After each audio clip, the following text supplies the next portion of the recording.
My dear students, आपका स्वागत है मेरे YouTube channel Gautam English Empire में। आज की क्लास में मैं आपको रिलेटिव प्रोनाउन की आगे का जो रूल है, जो टॉपिक है, वो मैं पढ़ा रहा हूँ। क्योंकि रिलेटिव प्रोनाउन मैंने बता दिया है कि थोड़ा लेंदी है बट बहुत डीपली है। क्योंकि जो डीप पढ़ना है तो हमें सही से पढ़ना चाहिए। क्योंकि स्टडी तभी उत्तम होती है, तभी बेस्ट होती है जब हम कोई पहलू हमसे ना छूटे। और ये मेरा दायित्व भी है कि कोई भी ऐसा पहलू है जो इंग्लिश से छूट जाए तो फिर मेरे पढ़ाने का कोई औचित्य नहीं रह जाता है। तो धैर्य के साथ इंग्लिश मेरे साथ सीखते रहिए। जैसे मैं पढ़ाने जाता हूँ, जैसे मैं पढ़ाता हूँ, वैसे आप उसको लिखते जाइए, पॉइंट आउट करते जाइए। फिर आप देखेंगे कि आपकी ग्रामर पोर्शन, जो ग्रामर आज तक किसी का इतना स्ट्रांग नहीं है ग्रामर, क्योंकि ग्रामर सीखना एक चैलेंज होता है और इस चैलेंज को हमने स्वीकार किया है। क्योंकि जब चैलेंज को जब स्वीकार करते हैं तभी कुछ अपने आप में करने का मादा होता है, तो वो हौसला होता है। क्योंकि पढ़ाई एक इंटरेस्ट है, एक रुचि होना चाहिए। ये नहीं कि हमें पढ़ना पड़ेगा या हमें करना पड़ेगा, वहाँ पे मजबूरी झलकती है, आपकी व्यवस्था झलकती है। तो पढ़ाई कभी व्यवस्था नहीं होती है, पढ़ाई एक शौक होती है, एक इंटरेस्ट होता है। पढ़ाई को जब शौक से पढ़ेंगे, इंटरेस्ट से पढ़ेंगे, तब आपको हर चीज़ वो समझ में आएगी। और यही मेरा बताने का उद्देश्य रहता है कि आप जो भी सीखें सही सीखे, सटीक सीखे, ताकि आपको ये कभी ना लगे कि मैंने ये नहीं सीख पाया, अभी मैं वो नहीं सीख पाया हूँ। अभी ये मैं जैसे ये पार्ट्स ऑफ स्पीच खत्म होगा, मैं आपको इंग्लिश की ऐसे ऐसे टिप्स बताऊंगा, ऐसे ऐसे टेक्निक है जो शायद यूट्यूब में कोई ऐसे पढ़ाता हो। मेरा थोड़ा सा अभी प्लेटफॉर्म बहुत छोटा है, मैं स्ट्रगलिंग पॉइंट पे हूँ और ये स्ट्रगल मैं करता रहूँगा। क्योंकि teaching is not a struggle but it is a my passion to impart education without any distinctions। यही मेरा उद्देश्य है कि जो शिक्षा की अलग जो मैंने जगाने का प्रयास किया है, मैं सब तक तो नहीं पहुंच सकता हूं, लेकिन इस YouTube के माध्यम से, अपने इस क्लास के माध्यम से मैं हर जगह पहुंचाऊंगा। और जो भी मेरी क्लास को पढ़ेगा, समझेगा, उसे ये ज़रूर एहसास होगा, नहीं हम कुछ सीख रहे हैं। तो हम विलंब नहीं करते हैं, बस सीधे पॉइंट पे आते हैं और टॉपिक वाइज सीखते हैं कि क्या है। पिछले मैंने बता दिया है दैट का कितनी तरह से प्रयोग होता है, तो आज कुछ उसके आगे का ये जो रूल है जो जानना आपके लिए बहुत ज़रूरी है। जो हमारा पहला, ये जो मैं एरो बना देता हूँ, ये आपका रूल होता है, ठीक है। और जो 1 2 3 4 5 जो करके ऐसे करते हुए आपके एग्जाम्पल्स होते हैं, ठीक है। तो ये आपको समझना है और पॉइंट आउट भी करना है। After the interrogative pronounce who what, यहाँ पे देखिए आपका हु है और व्हाट है, ये इंट्रोगेटिव प्रोनाउन होते हैं, ठीक है। तो इनके साथ भी हम दैट का यूज करते हैं। क्या करते हैं? दैट का यूज करते हैं। तो वो एग्जाम्पल है, who that saw her in the garden is beautiful and smart. Who मैंने यहाँ पर, हु यहाँ पे इंट्रोगेटिव प्रोनाउन का काम कर रहा है, यानी कि वह व्यक्ति, जो व्यक्ति, यहाँ पे हु का मतलब जो व्यक्ति, that saw her in the garden, जिसे बगीचे में उसे देखा वो बहुत सुंदर थी और स्मार्ट थी। तो यहाँ पे देख रहे हैं ये आपका इंट्रोगेटिव प्रोनाउन, इसके बाद हमने क्या लगाया? दैट का प्रयोग किया। क्या किया हमने? दैट का यूज करना है। इसमें रूल में ही बताया कि इंट्रोगेटिव प्रोनाउन के बाद हु या दैट आता है तो उसके बाद हम दैट का यूज करते हैं। तो ये आपका पहला एग्जाम्पल था। दूसरा है who am I, that I should object और अपोज। ऑब्जेक्ट का मतलब होता है विरोध करना, अपोज का मतलब भी होता है विरोध करना, खिलाफ होना। तो यहाँ पे देखिए हु एम आई मतलब मैं कौन हूँ, भी मैं कौन हूँ।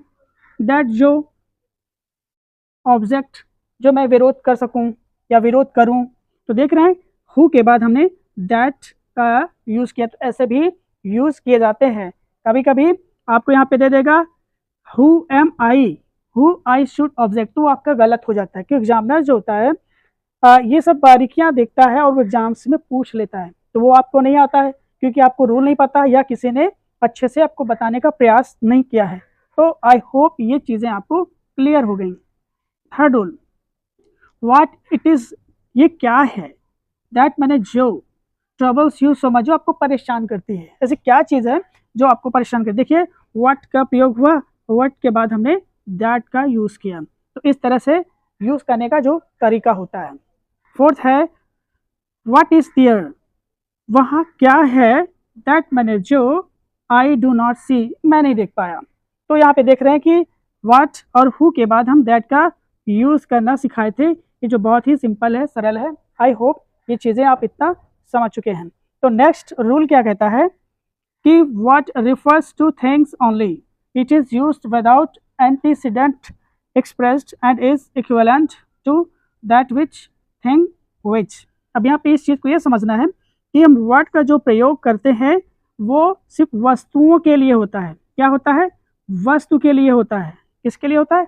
वस्तु के लिए, थिंग्स, यानी कि वर्ड का यूज़ हम थिंग्स के लिए यूज़ करते हैं विदाउट किसी एनी इंसिडेंट के या बेशक किसी इक्विवेलेंट के, यानी कि ये दैट विच है ना, आपका थिंग विच है ना, इसके स्थान पर हमें वर्ड का यूज़ करना होता है। ये क्योंकि इसका कोई इंसिडेंट नहीं होता है, वो हम एग्जाम्पल्स में समझते हैं। व्हाट, ये देखो ब्रैकेट में मैंने लिख दिया, व्हाट किसके लिए है, इक्विवेलेंट किसके इक्विवेलेंट है, दैट विच के लिए इक्विवेलेंट है, इसके लिए इक्विवेलेंट है, यानी कि that which can not be accrued must be endured. अब यहाँ पर इसको अगर हम हटा दें तो यहाँ पे क्या हो जाएगा, what can not be cured must be endured, यानी कि जिसे हम ठीक नहीं कर सकते हैं उसको हमें एंड्योर करना चाहिए, यानी कि उससे बचना चाहिए। सबसे अच्छा तरीका है क्योर होने का कि आप बचें या उसको सहें। तो यहाँ पे देखिए दैट विच का भी सेंस हो रहा है, बट हमें यहाँ पे दैट विच का प्रयोग नहीं करना है, ठीक है, क्योंकि ये वर्ड किसके लिए आता है, दैट विच थिंग विच के लिए आता है, ये वस्तु के लिए वर्ड का होता है। अब सोचो, इतना मैं बता रहा हूँ उसको आप समझिए।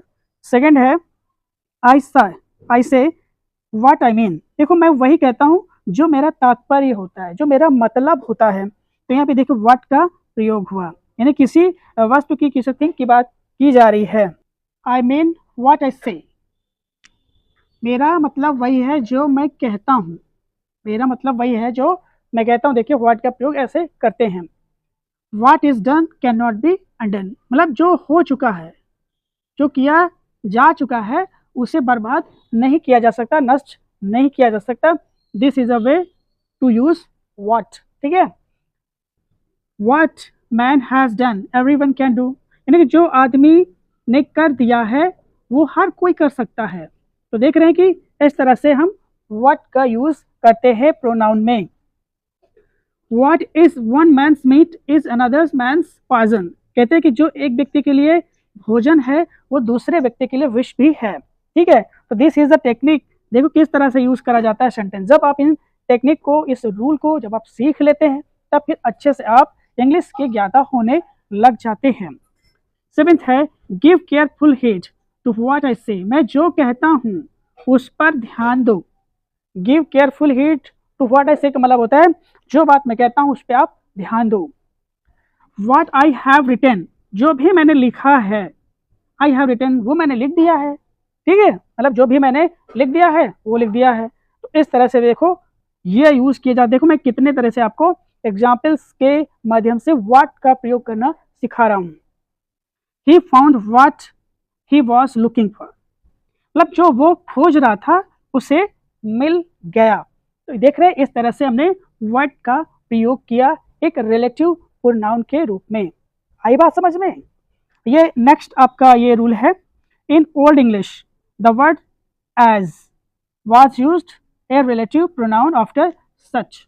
पुराने ज़माने में जब इंग्लिश यूज की जाती थी तो सच के बाद, यानी कि इसके बाद, यानी कि सच के बाद एज यूज किया जाता है, यानी कि सच एज यूज किया जाता है। तो वो इसका एक एग्जाम्पल है कि tears such as angels weep burst forth, यानी कि आंसू, ऐसे आंसू जैसे एंजल्स वीप, जैसे कि जो दूत होते हैं वो फूट फूट कर रोते हैं, यानी कि जो एंजल्स होते हैं वो किसी को कभी तकलीफ नहीं देते हैं, वो अगर किसी को रोते हुए देखते हैं तो वो खुद भी रोने लग जाते हैं। तो देख रहे हैं कि इस तरह से पुराने ज़माने में सच एज यूज किया, यानी कि सच के बाद एज यूज किया जाता था और अभी भी यूज किया जाता है। These mangoes are not such as I bought yesterday, कहते हैं कि वे मैंगो वैसे नहीं है जैसे मैंने कल खरीदा था। तो देखिए सच के बाद हमने एज का यूज किया है, ठीक है, मतलब वे आम वैसे नहीं है जैसे मैंने कल खरीदे थे। He is such a man as I respect, वे ऐसे आदमी हैं जिन्हें मैं रिस्पेक्ट करता हूँ, सम्मान करता हूँ। तो देख रहे हैं कि सच फिर एज। फोर्थ है we have never had such a time as the present, यानी कि जैसे वर्तमान है वैसे समय नहीं था। ठीक है, तो यहाँ पे देख रहे हैं कि सच एज का यूज किस तरह से आप अनेक या भिन्न प्रकार से सीख रहे हैं।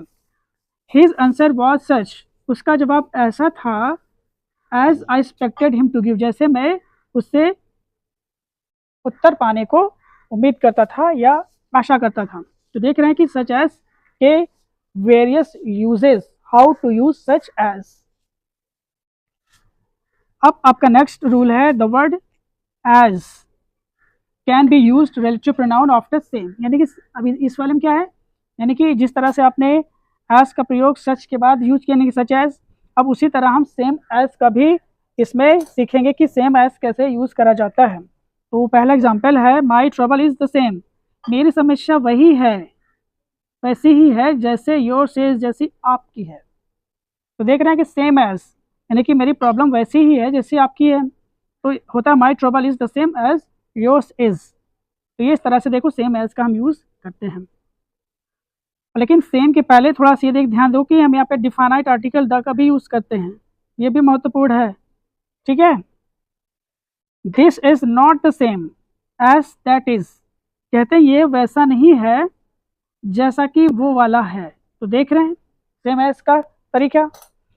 I played with the same bat, मैंने वही बैट से खेला दैट यू डिड, 2 बार यहाँ पे डिड यू हो गया, दैट यू डिड जैसे आपने खेला था। तो देख रहे हैं कि सेम एज का भी हम यूज करते हैं किस तरह से सेंटेंसेस में। तो ये सब क्या है, आपके रिलेटिव प्रोनाउन हैं जो आपकी लैंग्वेज को स्ट्रॉन्ग करते हैं। द सेम एज को बोलते हैं of the same kind. Of the same का मतलब एक ही प्रकार के, एक ही तरह के, उसका मतलब ये होता है। द सेम दैट का मतलब होता है वन एंड द सेम, मतलब एक ही प्रकार के, इन दोनों का ये मतलब होता है। ठीक है, अब देखिए नेक्स्ट रूल क्या है कि old English the word but was used as a relative pronoun after negative, it often had the force of a relative pronoun, यानी कि नेगेटिव के बाद भी हम बट का यूज करते हैं इसलिए कि हम थोड़ी बातों को फोर्स देने के लिए। जैसे एग्जांपल्स में आप समझिए, देखिए देयर इज नन, देखो नन क्या है, नेगेटिव है, यहाँ ऐसा कोई नहीं है, बट यहाँ देखिए बट आया, नन के बाद बट का प्रयोग हुआ, यानी कि there is none will agree with you, यानी कि यहाँ पर कोई नहीं है जो आपकी बात से सहमत होगा। तो देख रहे हैं कि नन के बाद हम बट का लगा दिया, नन का मतलब कोई नहीं, कोई व्यक्ति नहीं, तो ये नेगेटिव है। There is no Christian but knows the story of the New Testament, यानी कि यहाँ पर ऐसा कोई क्रिश्चियन नहीं है जो न्यू टेस्टामेंट की स्टोरी जानता हो, यानी कि हर कोई जानता है। दैट मीन्स टू से, यहाँ पे देखिए नो का प्रयोग हुआ, नो नेगेटिव है, फिर यहाँ पे आपका बट आ गया, देख रहे हैं, यानी कि नेगेटिव के बाद भी हम बट का यूज करते हैं। There is no man but wishes to live, यानी कि यहाँ पे कोई ऐसा व्यक्ति नहीं है जो जीना नहीं चाहता, मतलब कि हर व्यक्ति जीना चाहता है। तो यहाँ पे देखिए नो नेगेटिव, ये फोर्स दिया जाता है। इस तरह के सेंटेंस आप यूज कर सकते हैं जब ये ट्रिक आपको पता हो जाएगी। जैसे none can do but I can, मैं कर सकता हूँ कोई नहीं कर सकता, तो इसे नेगेटिव सेंस में भी हम बट का यूज करते हैं। देयर इज नो रोज, ऐसा कोई गुलाब नहीं है दैट हैज सम थॉर्न, जिसपे कांटे ना हो, यानी कि ऐसा कोई गुलाब होता ही नहीं जिसपे कांटे ना हो, यानी कि गुलाब में कांटे अवश्य होते हैं। तो देख रहे हैं कि किस तरह से हम जो है रिलेटिव प्रोनाउन के बारे में सीखे हैं। तो अब ये क्लास यहीं तक है, मिलते हैं नेक्स्ट क्लास में।